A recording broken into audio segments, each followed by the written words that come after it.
സ്വന്തം ശരീരത്തെക്കുറിച്ച് തീരെ ആത്മവിശ്വാസമില്ലാത്ത നിരവധി പേർ നമുക്കിടയിൽ ജീവിക്കുന്നുണ്ട്. തനിക്ക് എന്തോ കുറവുള്ളതിനാലാവും ശരീരം ആരും കാണരുത് എന്ന് ആഗ്രഹിക്കുന്ന ചിലർ. സ്വന്തം രൂപത്തിലെ ചില്ലറ കുറവുകളെക്കുറിച്ച് അമിതമായ ചിന്തയാണ് ഇവരെ ഈ അവസ്ഥയിലെത്തിക്കുന്നത്. മനഃശാസ്ത്രജ്ഞരുടെ ഭാഷയിൽ ഈ രോഗത്തിന് ബോഡി ഡിസ്മോർഫിയ എന്നാണ് പേര്.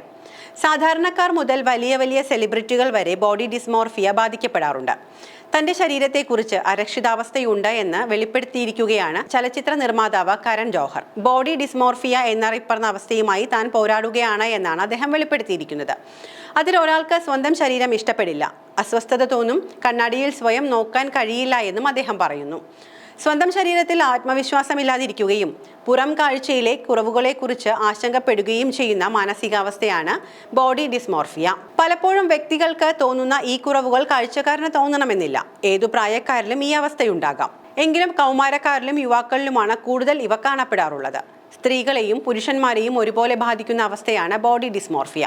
സംവിധായകനും നിർമ്മാതാവുമായ കരൺ ജോഹറിന്റെ സമീപകാല ഫോട്ടോഗ്രാഫുകളെല്ലാം ആരാധകരെ ഒരുപോലെ അമ്പരപ്പിച്ചിരിക്കുന്നതാണ്. ഗംഭീര മേക്ക് ഓവർ തന്നെയാണ് കരൺ നടത്തിയിരിക്കുന്നത്. അവിശ്വസനീയമാം വിധം ശരീരഭാരം കുറച്ച് മെലിഞ്ഞ കരണിനെയാണ് ഇപ്പോൾ കാണാനാവുക. എത്ര ഭാരം കുറച്ചാലും തനിക്ക് വണ്ണമുള്ളതായി തോന്നുമെന്നും എപ്പോഴും ഓവർ സൈസ് വസ്ത്രങ്ങളാണ് താൻ തെരഞ്ഞെടുക്കുക എന്നും അദ്ദേഹം വെളിപ്പെടുത്തി. ആരും തന്റെ ശരീരം കാണാൻ താൻ ഇഷ്ടപ്പെടുന്നില്ല എന്നും കരൺ കൂട്ടിച്ചേർത്തു. എന്നാൽ പലരും കരണിന്റെ ആരോഗ്യത്തെക്കുറിച്ച് ആശങ്ക പ്രകടിപ്പിക്കുന്നുണ്ട്. ദ്രുതഗതിയിൽ ശരീരഭാരം കുറയ്ക്കാൻ സഹായിക്കുന്ന സൈപ്പിക് എന്ന മരുന്ന് കരൺ ഉപയോഗിക്കുന്നുണ്ട് എന്നാണ് ചിലർ പറയുന്നത്. എനിക്ക് ബോഡി ഡിസ്മോർഫിയ അനുഭവപ്പെടുന്നു. സ്വന്തം ശരീരത്തെക്കുറിച്ച് ലജ്ജ തോന്നുന്നു. എനിക്ക് കണ്ണാടിയിൽ എന്നെ തന്നെ നോക്കാൻ പോലും കഴിയില്ല. ഇപ്പോൾ ആളുകൾ എന്നോട് ചോദിക്കുന്നു, നീ മൗഞ്ചാരയിലാണോ സൈംബിക്കിലാണോ? ഈ അഭിപ്രായങ്ങളിൽ ഞാൻ മടുത്തു. ആളുകൾക്ക് എന്റെ സത്യം അറിയില്ല, കരൺ ജോഹർ പറയുന്നു.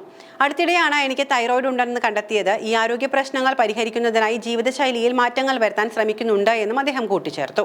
ബോഡി ഡിസ്മോർഫിയ ബാധിതർക്ക് പലപ്പോഴും ശരീരത്തിന്റെ ഏതെങ്കിലും ഭാഗത്തെക്കുറിച്ചോ പ്രത്യേകതയെക്കുറിച്ചോ ആലോചിച്ച് ഉത്കണ്ഠയും ആശങ്കയും സമ്മർദ്ദവും അനുഭവപ്പെടുമെന്നാണ് ഫോർട്ടിസ് ആശുപത്രിയിലെ mental health and behaviour science വകുപ്പിലെ consultant psychiatrist doctor Shambhavi Jaiman പറയുന്നത്. ബോഡി ഡിസ്മോർഫിയയുടെ കൃത്യമായ കാരണങ്ങൾ അറിയില്ലെങ്കിലും ജനിതകപരമായ കാരണങ്ങളും തലച്ചോറിലെ ചില കെമിക്കലുകളുടെ അസന്തുലിതവും മുഖ്യ ഘടകങ്ങളാണ് എന്ന് കരുതപ്പെടുന്നു. രൂപത്തെ പ്രതി നേരിടുന്ന ചില കളിയാക്കലുകൾ, കമന്റടികൾ എന്നിവയൊക്കെ ആത്മവിശ്വാസം കുറയ്ക്കാൻ കാരണമാകാം.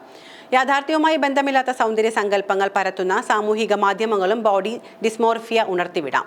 എല്ലാത്തിലും മികച്ചതാവണമെന്ന ചിന്ത, കുറഞ്ഞ ആത്മവിശ്വാസം, ഉത്കണ്ഠ എന്നിങ്ങനെയൊക്കെയുള്ള മാനസിക ഘടകങ്ങളും ഡിസ്മോർഫിയയ്ക്ക് കാരണമാകാം.